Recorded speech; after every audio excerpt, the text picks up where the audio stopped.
Hey everybody, I wanted to do a quick video walking you through this literacy narrative rough draft assignment. So as you see here, this is kind of building off of previous assignments that you've done through journaling and through some of the discussion boards. And the goal for those assignments was to get you to start thinking about topics relating to your own experiences, your own literacy history, your habits, your processes. And the purpose is, of course, to get to know yourself better as a reader and a writer. So the goal here for this paper is to write about a select few formative literacy experiences that you've had within a particular context and analyze the significance of those experiences in relation to your own literacy development. So you can think of positive experiences or affirming experiences, or you can also think of the negative ones that were more conflicted or contradictory through the years of you becoming a literate person. The overall goal is to use your experience as a way to theorize literacy, much like the writers that we've been reading do in those selections. So I have some additional questions. You already did questions in the literacy inventory, but I propose some other ones that may help you think a little bit outside the box. So read through these. You don't have to address them if you don't want to, but these are some extra ones to think of as you go about writing your literacy narrative.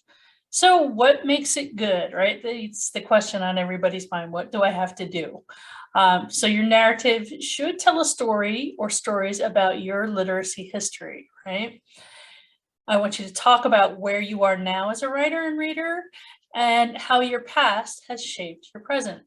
I want you to make some overall point about your own literacy experiences. I would also like you to incorporate ideas and concepts from the readings, not only in chapter 5, but any of the introductory materials that we've been reading over the past couple of weeks.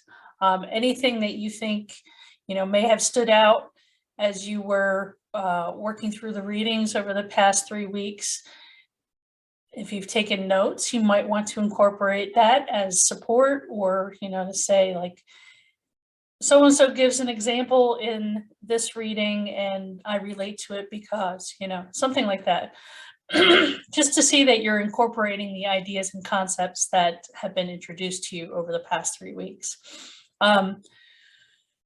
This will help you to frame and explain your experiences. And of course, you should also have a title for your paper. It should be clear, organized, interesting, cited properly, well edited, all that stuff that you should have already known how to do in Comp 1.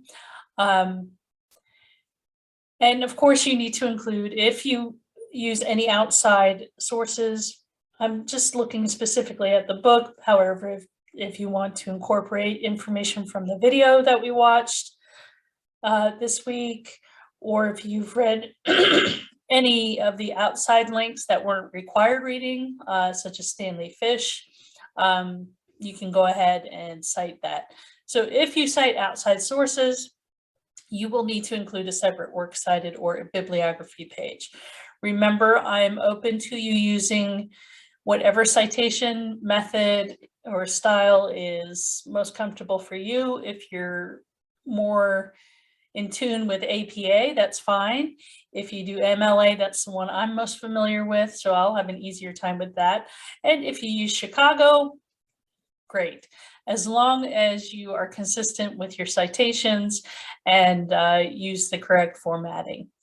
So the length should be 1,200 to 1,500 words. That's about 5 to 6 double-spaced 12-point font pages. And that doesn't include any cover pages. So if you are not using MLA, you might have a cover page with the title. It also wouldn't include your works cited or bibliography pages. So 5 to 6 of the text that you're writing. And as I said, remember, you can choose whichever citation style you're most comfortable with. So the rough draft is due February 6th, Sunday, February 6th by 11:59 p.m. And as a heads up, and there'll be more details about peer review in week 5, but you will have a peer review. That is, you'll have one classmate whose paper you will look at, take a review, and provide some feedback and commentary. So those peer review will be due Thursday, February 10th at the end of the day. So it's really important, one, to get the paper in on time. And if you need a little extra time, I'm going to say maybe a day to a day and a half. If you need extra time, please let me know ahead of time, okay? Because the longer you wait, the longer your classmate will have to wait on getting extra feedback from somebody besides me. Peer review, I feel, is a very important aspect in writing classes. And if we were face-to-face, we would be able to exchange papers and, provide verbal comments in class. I would set aside class time so that we could work together in a peer review workshop. However, this is a completely asynchronous class, so we have to do it this way. So it's really important that you get work done on time so that you can provide timely feedback for your peers. Another thing to keep in mind, that although this assignment, and you'll see here, it's 0 points. So even though it's graded on complete, incomplete basis, I don't believe in giving points for a rough draft or taking points off for things that are wrong in a rough draft. It's a rough draft for a reason. However, you do have to do it. If you don't submit a rough draft or you don't partake in peer review, this will result in a 5% deduction on your final literacy narrative project.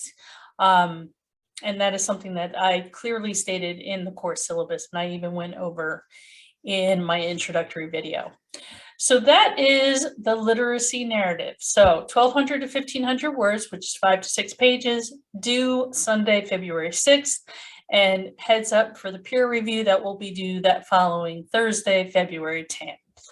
If you have any questions, don't hesitate to contact me. Take care. Bye-bye.